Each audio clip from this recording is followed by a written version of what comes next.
Good morning everyone. তো এখন বাজে কটা সেটা তোমাদের আগে দেখাই, তারপর বলছি।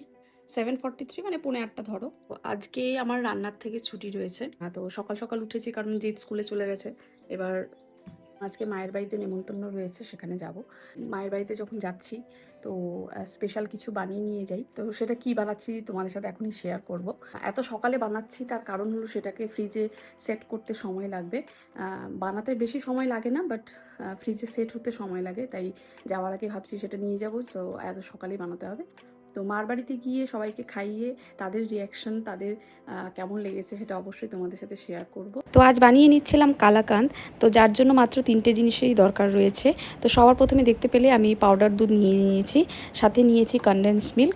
এবার কনডেন্স মিল্ক যতটা নিচ্ছ তার থেকে একটু বেশি পরিমাণে পনির নিতে হবে। তো এখানে আমি পনিরটাকে ভালো করে ক্রাশ করে নিচ্ছি, আর সমস্ত কিছু একসাথে খুব ভালো করে মিক্সড করে নিতে হবে। তো সমস্ত কিছু ভালো করে মিক্সড করে নিয়েছি, এবার সেটা রান্না করার পালা।